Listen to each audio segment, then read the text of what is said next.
Mr. President, very briefly, I rise for a short manifestation which is very personal to me.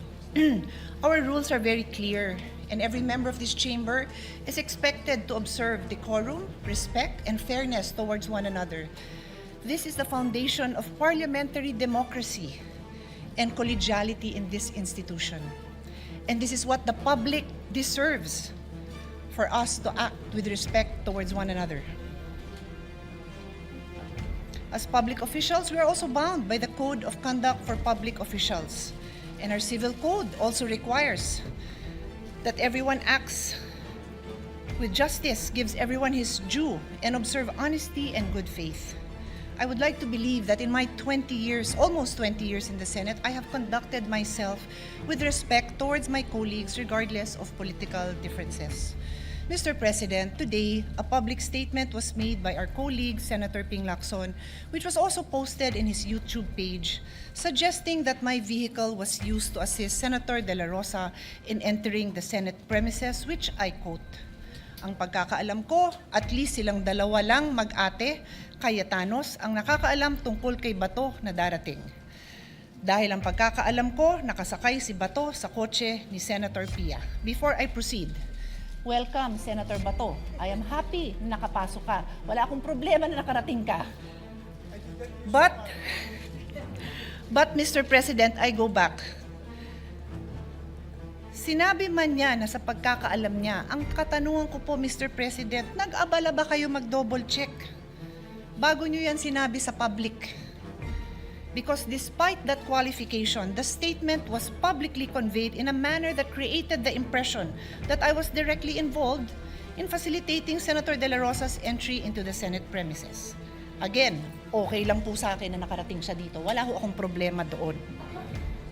Let me state this clearly and unequivocally. That statement is false. Senator De La Rosa did not ride in my vehicle, nor did I have anything to do with facilitating his presence in the Senate last Monday. Hindi ko nga alam na darating siya. Nalaman ko lang na darating siya dahil ang Minority Floor Leader na kapatid ko tumayo dyan, and he addressed the Senate President and nagpasalamat siya sa public service ng Senate President, Senator Tito Sotto, which I also believe is well-deserved. Sinabi niya na maganda ang pakitungaan sa kanya ni Senate President Tito Sotto. And then sinabi niya na we have the numbers and Senator Bato is present. Nagulat din ako. Katabi ko si Lawrence, ako, nagulat ako, wala akong idea. Hindi ko alam kung nasan siya, hindi ko alam na malapit na siya. I have no idea kung nasan siya. So kung paano nadamay ang kotse ko is a mystery to me, dear colleagues, and the public. In fact, Senator Kiko can attest, you saw me downstairs sa basement dahil pareho kami dyan madalas dumaan at sabi niya pa sa akin, dito kayo nagdidiskusyon ng staff mo, hindi na dun sa hagdanan dahil ilang beses ko na siya naharangan sa hagdanan, sa hallway na napakakitid, na nagdidiskusyon with my staff. Sabi ko, oo nga, haba ng mga diskusyon namin. Siguro naman kung dala ko si Senator Bato, medyo kinakabakabahan ako na makita ako dun ni Senator Kiko, di ba? So, it is a mystery to me. Paano ako nadamay at yung sasakyan ko? If the gentleman wanted to know paano nakarating si Senator Kiko, then why not ask him? Sorry, Senator Bato, kung paano nakarating si Senator Bato, then ask him. Or ask the now Senate President, who was the one who said that nandyan na siya. Wala ko talaga akong alam. So, Mr. President, a false public imputation, whenever made, is exactly what the above-mentioned rules were designated to prevent. Unverified allegations about a colleague falls below the standard of professionalism that is demanded of public officials. Magulo na nga ang mundo, magulo na ang Pilipinas, wag na nating dagdagan. Don't say things about your colleagues that are not true. I trust that under the leadership of my brother, Alan Peter Cayetano, whom I know, not just as a public servant, but as my younger brother, this chamber will conduct itself with sobriety, fairness, and respect for the truth and respect for one another. Mr. Senate President, I will keep this manifestation short. Napakarami pa hong trabaho. Mag-aaral pa ako para sa hearing ko on the rising prices of electricity. Mag-aaral pa ako to support our colleagues who will be the next chairperson of the Committee on Health, the Committee on Energy, at napakarami pa ho nating trabaho kailangan gawin.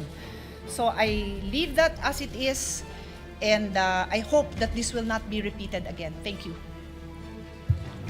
Senator Marcoleta, can we give way to Senator Lacson since Thank you, Mr. his name was President. Go ahead, Senator Marcoleta. Thank you, Mr. President. Yeah. Can we give Magtatanong lang sana ako, Mr. President, kay Senator Pia. Mga ilang tanong. Will Senator Lacson also interpolate This is just very short. a manifestation? Pero Senator Mr. President, Marcoleta, ako po nakatayo na rito bago pa siya tumayo. Siguro po, kung would you sino allow yung unang me, tumayo. Senator Lacson, just because he was first, but he was mentioned, so I am in the quandary of who of the two gentlemen will give way.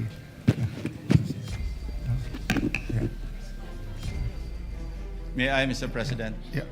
Senator Marcoleta, may I ask you this personal favor since the gentleman was mentioned? Sige po, mas matanda naman siya sa akin eh. Thank you. Thank you, Mr. Thank you. President. Senator Lacson is recognized.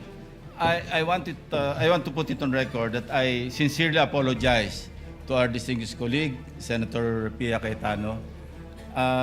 That information was relayed to me by a fairly reliable source, no?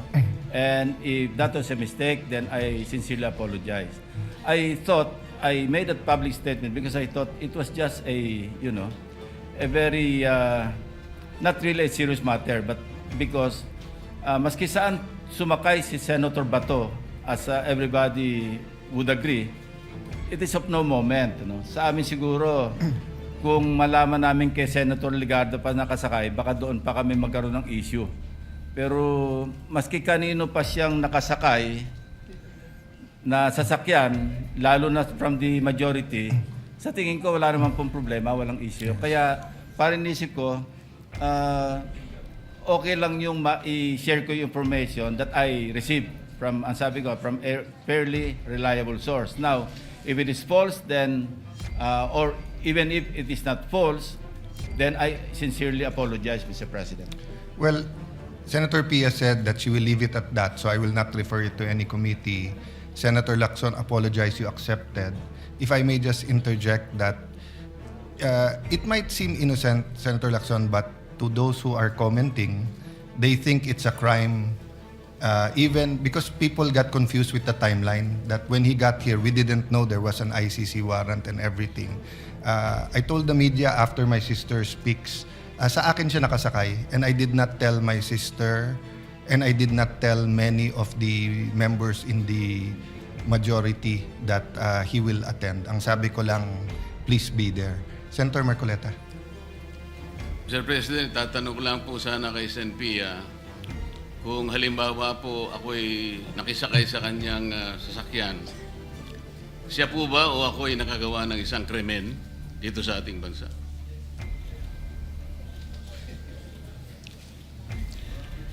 Sa akin lang po, kung kahit sino sa mga kasamahan natin dito na they need a ride, na nangyari na yon. Minsan may event tayo, sumasakay ako sa kotse ni Senator Mig Subiri, nakasakay na rin ako sa kotse ni Senator Loren, nakasakay na rin ako sa kotse ni Senator Angara. Sino pa sa inyo hindi nagbibigay sa akin ng ride? I would be happy to give a colleague a ride. But I'm just saying, that's why I had to repeat na I don't have an issue with Senator Bato arriving in the Senate. I have an issue with the aspersion of malice na parang patago kong pinarating dito na gamit ang kotse ko na walang katotohanan. Kaya to answer your question, wala naman hong masama doon. Yun nga po eh. Siya na rin po ang umamin na wala naman pong masama, ay ba't kinakailangan pong gawan pa po ng post yun? Pangalawa pong tanong, Mr. President, Senator Pia. Kung halimbawa po, ginawa ko yun, nakisakay ako sa inyo, dahil meron lang akong gustong pagtaguan. Hindi po ba napagtitibay natin, nakasabihan nating mga Pilipino, at nakuha ko naman talagang magtago dahil nakisakay nga ako sa inyo. Hindi ba napatunayan natin ang isang kasabihan, Mr. President, Senator Pia, na nagtatali-talinuhan ng matsing, nauutakan pa rin. Salamat po, Mr. President. Mr. President, this is not a response to Senator Marcoleta's questions or statements, but I just also want to put on record na tinatanggap ko po yung apology ni Senator Lacson. Wala akong problema sa akin yon. Kaya lang po, ako'y nakikiusap sa lahat ng kasamahan natin na mag-ingat naman tayo sa statements because these are very troubling times. Everybody's so sensitive. Kung sino yung kakampi mo, lahat na ng ginawa niya tama. Kung sino yung kagalit mo, lahat na ng ginawa niya mali. So why would you make a statement that would arouse angry feelings or questions about my credibility or about anything that would create any negative implication on your fellow senator? Sana po wag ganon. Yun lang sasabihin ko. Sana walang ganon. Kasi kung wala namang intensyon, di wag na lang sabihin, di ba? Yun lang naman po ang sa akin. Thank you very much. Yes, emotions are high, but we are all called to a higher calling. We all have sentiments. I don't think it will be stopped. It will come out in the next few weeks depending on the issue. Having said that, as Senator Pangilinan said yesterday, maraming issue kailangan tumutok. For the record, sa kotse ko sumakay si Senator Bato, as he said. When I talked to him and said, how can I go in the Senate? I was aghast. Senador ka bakit problemang pumasok ka? But naisip ko yung commercial ni Amang Parika, yung sabi, sumakay ka pa. Kaya sabi ko, sa akin ka na sumakay. That's why it's so obvious that I knew he was here because when I spoke earlier. Having said that, an apology was made, an explanation was made.